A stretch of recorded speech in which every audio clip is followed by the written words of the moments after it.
College time की बात है, मेरा एक दोस्त है दीपांशु, उसकी लड़ाई हो गई दूसरे कॉलेज वालों से।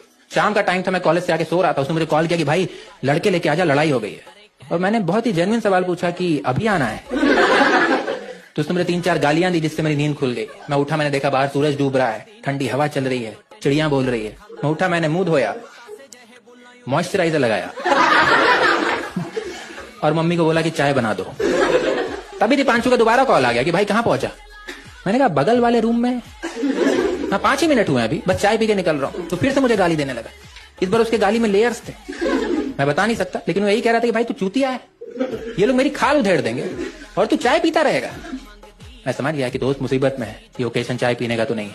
और मैं कपड़े पहनने लगा, और कपड़े पहनते पहनते मैं सोच रहा हूँ कि दीपांशु से कन्वर्सेशन क्या हुई थी मेरी। तो उसने बोला था कि लड़के लेके आ जाना। कौन से लड़के लेके आने? हाँ, क्योंकि मेरे फ्रेंड सर्कल में सिर्फ 2 ही लड़के हैं, एक मैं, दूसरा दीपांशु। कौन से लड़के लेके आने? 2 ही लड़के हैं फ्रेंड सर्कल में, सर्कल भी नहीं, स्ट्रेट लाइन है वो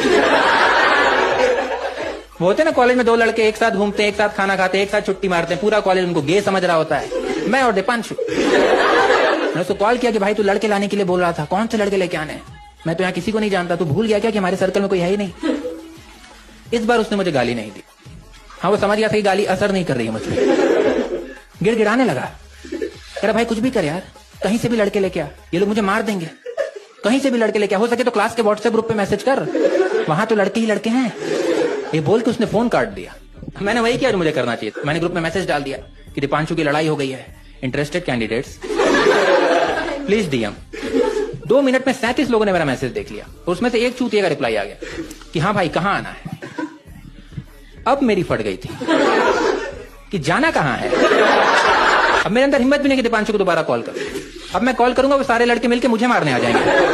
मैं सोच ही रहा था कि उसको कॉल कैसे करूं, उसका कॉल आ गया, और उससे पहले वो कुछ बोलता मैंने ही पूछ लिया कि भाई लड़के इकट्ठा हो गए, तो ये बता कि आना कहाँ है। मैं उसका चेहरा तो नहीं देख पाया, लेकिन उसकी हिम्मत टूट गई। पिन ड्रॉप साइलेंस, पीछे उन लड़कों की आवाज आ रही जिन्होंने इसको घेरा हुआ है। मैं बोला दीपांशु आना कहाँ है, लड़के इकट्ठा है।